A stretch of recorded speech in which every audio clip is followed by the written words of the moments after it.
تو اگر ان کو سارے کو ملا کے بھی کیا جائے تو یہ 40 سے زائد ہی بنتی ہیں کہ جو لگتا ہے کہ ابھی کم ملیں جو کہ نون لیگ کو زبردستی یا ایم کیو ایم یا ان جماعتوں کو وہ دی گئی ہیں، اور اس طرح کے الزامات بھی لگ رہے ہیں ان پر۔ ابھی بھی کچھ معاملات عدالتوں میں جانے ہیں، ابھی ہیں کچھ الیکشن کمیشن کی سطح پر ہیں، لیکن ادھر سے نہیں، اصل تو ان کو انصاف شاید عدالتوں سے مل سکتا ہے۔ تو اس لیے یہ پہلی بات تو یہ ہے کہ جب اس طرح کی صورتحال ہوگی تو پھر آگے کیا ہونا ہے۔ کچھ اچھے لوگ بھی ہیں، خواجہ سعد رفیق جیسے، نثار چیمہ جیسے، جنہوں نے مخالفین کو مبارکباد دی اور کہا کہ اور شکست تسلیم کی، اور اسی لیے سعد رفیق سب کو اچھے بھی لگتے ہیں کہ وہ پہلے تو وہ آئے گراس روٹ لیول سے ہیں اور ابھی بھی ان کا سٹائل عوامی رہتا ہے، اور انہوں نے یہ پھر ثابت بھی کیا۔ اب آگے جو حکومت ہے یہ سب پوچھ رہے ہیں کہ وہ کیا اس کا بنے گا، چلے گی نہیں چلے گی۔ تو اب آپ نے پچھلی پی ڈی ایم 1 جو ہے اس سے اس کا جب کمپیریزن کریں گے تو وہ تو پھر تھوڑی سی فرق ہے اور مشکل لگ رہی ہے اس دفعہ۔ پہلا فرق یہ ہے کہ اس وقت خان صاحب بالکل ہی نکل گئے تھے پارلیمنٹ سے، 2 حکومتیں انہوں نے چھوڑ دی تھیں، تو پھر یہ بالکل مرزا یار جو ہے وہ اکیلا ہی ناچتا رہا ہے، تمام تر نالائکیوں کے باوجود اور شدید ترین مہنگائی کے باوجود وہ شہباز شریف اور ان کے جو الائز ہیں وہ موجیں کرتے رہے۔ لیکن اب پارلیمنٹ میں تھوڑے نہیں بلکہ ایک بھرپور اپوزیشن جو ہے وہ ہوگی،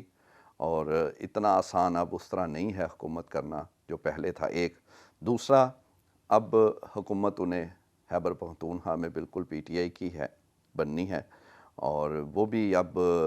سٹرونگ حکومت، اور وہاں تو اخلاقی پاور بھی ہے کہ وہ بالکل جینون جیتے ہیں۔ اور تیسرا یہ کہ پیپلز پارٹی میں جو مخالفت ہوئی ہے وہ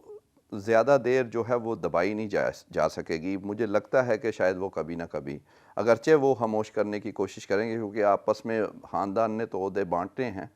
صدر بن جائیں گے زرداری صاحب اور اسپیکر کسی کو بنا کے، اور چیئرمین سینٹ تو اس طرح کو بلوچستان کا وزیر اعلیٰ۔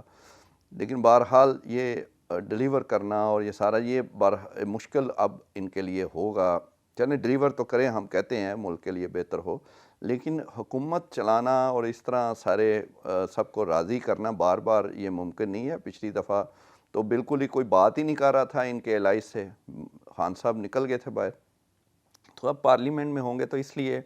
شروع میں تو چلیں ہنی مون پیریڈ 6 مہینے کا ہوگا، لیکن اس کے بعد ان کے لیے آسانی نہیں ہوگی۔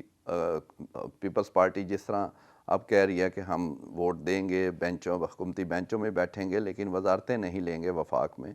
یہ ہے تو چلیں ایک ڈرامہ ہی ہے، لگ تو سب کچھ تو آپ لے رہے ہیں، تو صدر بھی نہ بنے، پھر اسپیکر بھی نہ بنے، چیئرمین سینٹ بھی نہ بنے، بلوچستان کی وزارت اعلیٰ بھی نہ لیں، کیونکہ وہ تو آپ اکیلے تو نہیں وزیر اعلیٰ بن سکتے جب تک ادھر بھی آپ کو نون اور دوسری جماعتیں ووٹ نہ دیں۔ تو اس لیے یہ اپنا کمپرومائزز ہو رہے ہیں، لیکن دباؤ ان پہ، ایک تو وہ پارلیمنٹ میں وہ بھی عوامی نمائندے ہیں اپوزیشن جو ہوگی، دوسرا ایک ویسے عوام کا دباؤ، اور وہ اخلاقی دباؤ جو جس کے تحت کہ یہ 2 نمبری سے جو آ رہے ہیں وہ ان کو میرا خیال ہے ہانٹ کرتا رہے گا اور تنگ کرتا رہے گا، اور بالآخر لگتا ہے کہ ان کے لیے اتنا آسان نہیں ہوگا۔ ہو سکتا ہے کہ خان صاحب چاہیں کہ ٹھیک ہے یہ کریں، کیونکہ وہ جب تک ابھی وہ جیل میں ہیں تو وہ بھی کوئی ویسے تو دیکھا جائے جو ہماری آف دی ریکارڈ بات ہوتی ہے پی ٹی آئی والوں سے تو وہ خوش ہیں، وہ ٹھیک ہے ان کی سیٹیں، اور وہ کہتے ہیں کہ ان کی وہ کچھ جو ہیں وہ دوسری طرف دی گئی ہیں زبردستی، لیکن پھر بھی ان کے لیے بھی یہ ان ایکسپیکٹڈ اس طرح رزلٹس تھے کہ انہیں لگتا تھا کہ جب بلہ لے لیا، پھر کچھ کینڈیڈیٹس جو ہیں وہ سیکنڈ ٹیئر جو تھی وہ بھی ان کو بھی اجازت نہیں ملی، پھر تھرڈ ٹیئر بہت سارے کینڈیڈیٹس کو کوئی جانتا نہیں تھا، تو وہ 100% انہیں ووٹ جس طرح لوگوں نے دیے، اور کچھ مثالیں ہم نے آپ کو پچھلی ویڈیو میں بھی دی۔ تو یہ جو ہے پی ٹی آئی خود بھی تھوڑی ان ایکسپیکٹڈ ان کے لیے رزلٹ، لیکن اور وہ خوش بہت ہیں۔ تو اب جو آگے معاملات چلنے ہیں یہ بھی آپ کو انشاءاللہ اگلی ویڈیو میں اب بھی تھوڑی سی وہ ہاف کوکڈ خبر ہے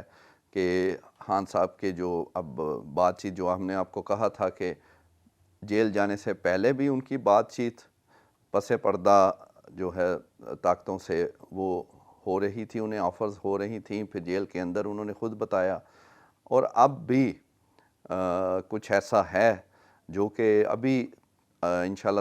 ایک دو دن میں وہ مزید کنفرم کر کے تو اگلی ویڈیو میں اس کی بھی ڈیٹیلز آپ کو بتائیں گے، لیکن یہ آپ کے لیے خبر ہے کہ وہ معاملات جو ہیں اس کی طرف بھی شروع ہو گیا، اور یہ ان پہ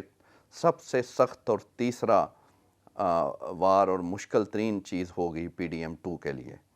کیونکہ اصل ان کے جو جس کی بنیاد پر یہ اتنا بہت زیادہ خوش ہیں، وہ اگر اس طرف سے یہ کمزور ہو گئے اور خان صاحب سے بات چیت کا آغاز ہو گیا،